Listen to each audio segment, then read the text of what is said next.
Hello everyone. आज हम एक और इम्पॉर्टेंट टॉपिक माल एडजस्टमेंट के बारे में पढ़ेंगे। माल एडजस्टमेंट में मनोविज्ञान में उस अवस्था को कहा जाता है जिसमें व्यक्ति अपनी वातावरण की मांगों को सफलतापूर्वक या पूर्ण ढंग से पूरा नहीं कर पाता है।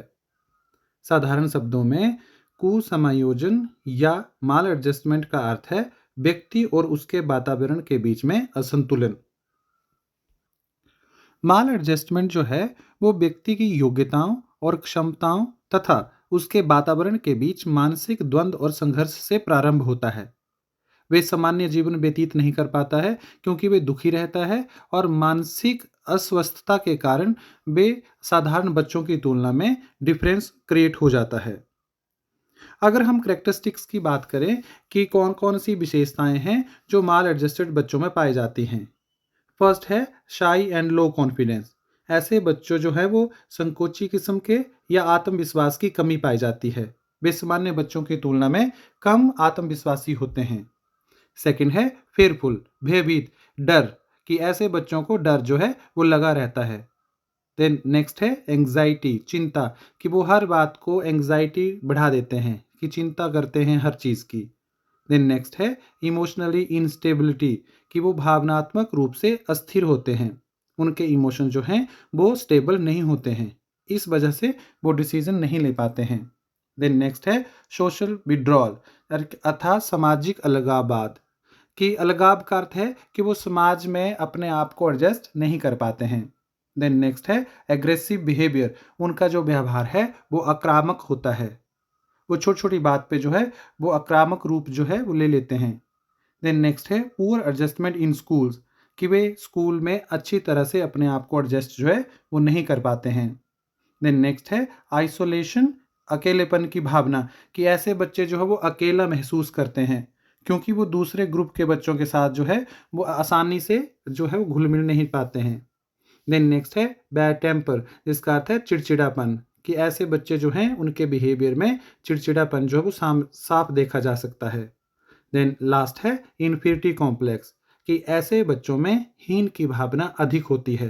वे अपने आप को दूसरों की अपेक्षा हीन मानते हैं। अब आइडेंटिफिकेशंस की बात करते हैं कि कौन कौन के सिम्टम्स हैं जो माल एडजस्टमेंट में देखे जाते हैं। ये 3 तरह के हो सकते हैं। पहला है फिजिकल सिम्पटम, शारीरिक लक्षण, जिसमें कि हकलाना, अंगूठा चूसना, पैर हिलाना इत्यादि जो है वो देखा जा सकता है। सेकंड है इमोशनल सिम्पटम्स, भावनात्मक लक्षण, जिसमें एक्सेसिव एंग्जाइटी है, बहुत डर है, एग्रेशन है, एक्सट्रीम एंगर है, कॉन्टिन्यूस वरीज हैं, स्ट्रेस है, टेंशन है। ये सिम्टम जो है उनमें देखे जा सकते हैं। एंड थर्ड है बिहेवियरल सिम्टम्स, जिसको व्यवहार संबंधी लक्षण भी बोला जाता है।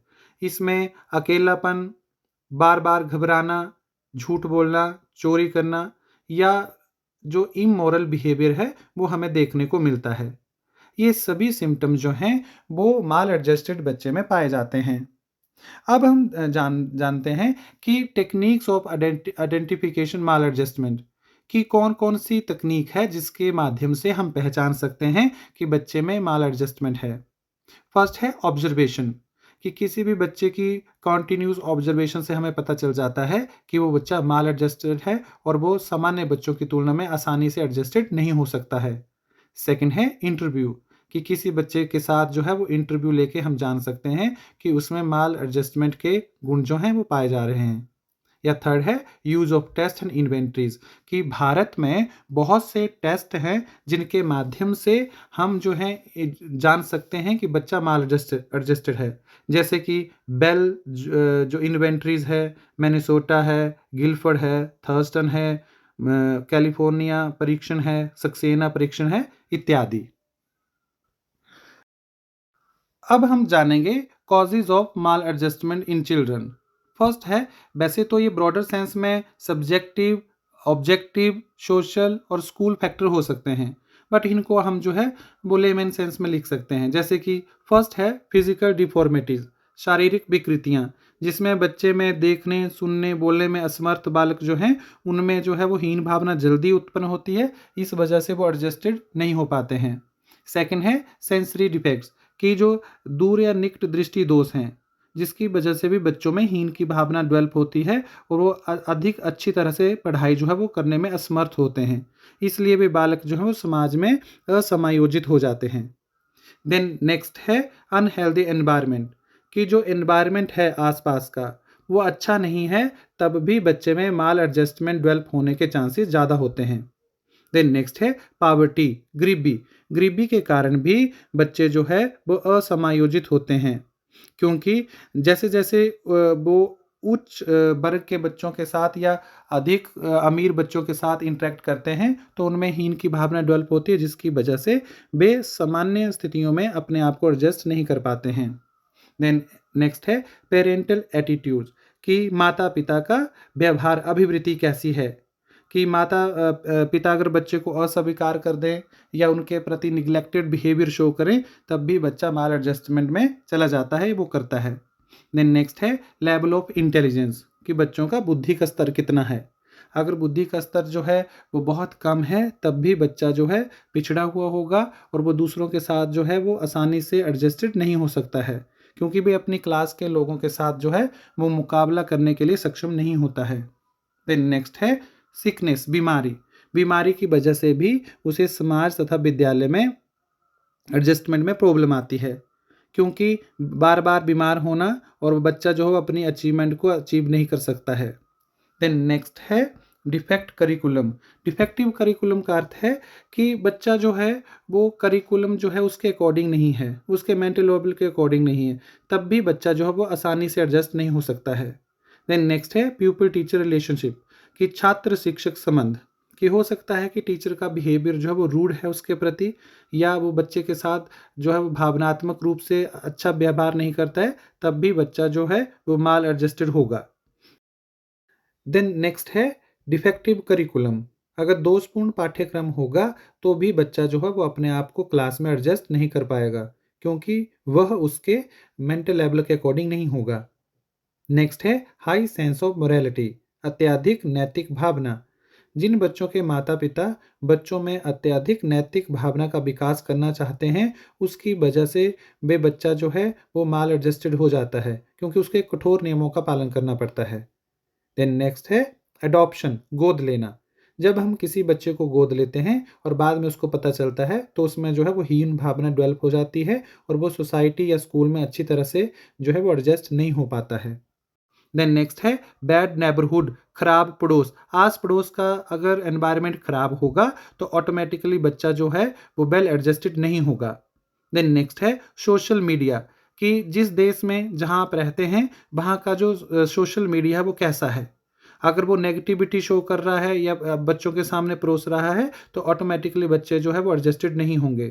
देन नेक्स्ट है सोशल फैक्टर। सोशल फैक्टरों का अर्थ है कि जैसे क्लब है, खेल है, स्थान परिवर्तन होना, फिल्में, रोजगार, असुरक्षा, ये सारे इसमें आते हैं, जिसकी वजह से बच्चा जो है वो वेल एडजस्टेड नहीं होता है।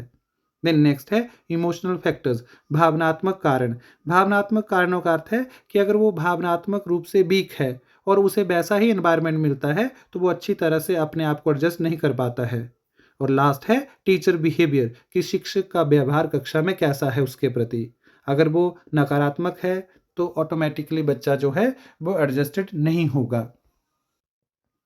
अब हम जानते हैं role of teacher in minimising maladjustment of students, कि बच्चे में माल एडजस्टमेंट को कम करने के लिए टीचर का क्या भूमिका है। फर्स्ट है डायग्नोसिस ऑफ प्रॉब्लम्स। टीचर का पहला काम है कि बच्चों की समस्याओं को डायग्नोज करे या उनका बाद में निदान करे, कि वो आइडेंटिफाई करे कि बच्चों को क्या प्रॉब्लम है और उसे कैसे दूर किया जा सकता है। सेकंड है एस्टैब्लिशिंग गुड रिलेशनशिप, कि ऐसे टीचर जो हैं वो बच्चों के साथ अच्छा रिलेशन संबंध कायम करें ताकि वो अपने प्रॉब्लम्स को शेयर कर सके बच्चा। देन नेक्स्ट है डेवलपमेंट ऑफ मॉरल वैल्यूज, नैतिक मूल्यों का विकास, कि बच्चों में नैतिक मूल्यों का विकास करना है ताकि बच्चा जो है वो हर स्थिति में अपने आप को एडजस्ट कर पाए।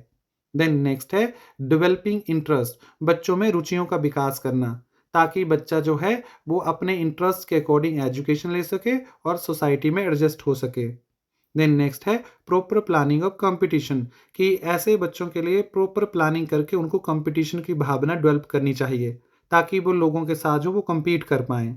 देन नेक्स्ट है अंडरस्टैंडिंग इंडिविजुअल डिफरेंसेस, कि जो व्यक्तिगत भिन्नताएं हैं वो टीचर को समझना बहुत ज़रूरी है कि किस बच्चे की कौन सी ज़रूरत है और किसके अकॉर्डिंग उसको इंस्ट्रक्शन जो है वो दी जाए। देन नेक्स्ट है डेवलप पेरेंट्स पॉजिटिव एटीट्यूड, कि जो बच्चों के माता पिता हैं उनको सकारात्मक दृष्टिकोण जो है वो विकास करना, ताकि वो बच्चों के साथ जो है वो सही से पेश आ सकें। देन नेक्स्ट है चाइल्ड गाइडेंस क्लिनिक, कि अगर बच्चे में बहुत ज़्यादा माल एडजस्टमेंट के सिम्टम्स पाए जाते हैं, बेसिकली ये दो तरह के होते हैं। एक तो है सामान्य एडजस्टमेंट, माल एडजस्टमेंट, कि जिसमें बच्चा जो है वो कहीं कहीं अपने आप को एडजस्ट नहीं कर पाता है, और एक है कि जिसमें बच्चा बहुत ज़्यादा माल एडजस्टेड है, तो उसके लिए क्लिनिक की व्यवस्था जो वो होनी चाहिए। और लास्ट है मेंटेनिंग कंटेक्ट विद पेरेंट्स, कि पेरेंट्स के साथ जो है वो कांटेक्ट में रहना चाहिए, ताकि कोई दिक्कत हो तो उनको हम जो है जल्दी से जल्दी जो है उनको अवगत करवा सकें। अब हम जानते हैं कि measures to reduce maladjustment, कि कौन कौन से उपचार हैं जिसकी वजह से हम जो है माल एडजस्टमेंट को कम कर सकते हैं। फर्स्ट है मेडिकल ट्रीटमेंट, ऐसे बच्चों को चिकित्सीय उपचार देकर भी हम ठीक कर सकते हैं, जैसे साइकोलॉजिकल ट्रीटमेंट हो गया, साइकोलॉजिस्ट के पास जो है वो हेल्प करवा सकते हैं। सेकंड है change in the child environment, कि बच्चे के वातावरण में परिवर्तन करना। मान लीजिए कि बच्चा ऐसे वातावरण में रह रहा है जहाँ पे नकारात्मक जो है वो ऊर्जा ज़्यादा है या वो नेगेटिव फोर्स ज़्यादा है, तो उसको उसके पर्यावरण से हटाकर किसी नए अच्छे वातावरण में उसको शिफ्ट कर देना, ताकि बच्चे के बिहेवियर में चेंज आ सके। देन नेक्स्ट है चेंज द इंडिविजुअल एटीट्यूड, कि व्यक्ति के दृष्टिकोण में परिवर्तन लाना, कि ऐसे बच्चों के प्रति जो लोगों का दृष्टिकोण है वो परिवर्तित करके उनके प्रति सकारात्मक दृष्टिकोण विकसित करना। देन नेक्स्ट है चेंज इन पेरेंट्स एटीट्यूड, कि जो माता पिता हैं उनके दृष्टिकोण में सकारात्मक परिवर्तन लाना, ताकि वे बच्चों को के साथ जो है वो सही तरीके से बिहेव कर सकें, इमोशनली स्टेबल कर पाएँ। देन नेक्स्ट है चेंज इन टीचर्स एटीट्यूड, कि शिक्षक के दृष्टिकोण में परिवर्तन। अगर बच्चा क्लास में माल एडजस्टेड है तो निश्चित रूप से हमें टीचर के जो दृष्टिकोण है, एटीट्यूड है, उसमें चेंज करना पड़ेगा, ताकि वह सामान्य बच्चों की तरह उनसे ट्रीट करे। देन नेक्स्ट है change in peer groups attitude, कि जो सहपाठी समूह है वो भी उनके प्रति एक सकारात्मक दृष्टिकोण विकसित करे और उन्हें एडजस्टमेंट में हेल्प करे। वीडियो अच्छा लगे तो लाइक एंड शेयर जरूर कीजिएगा। Thank you.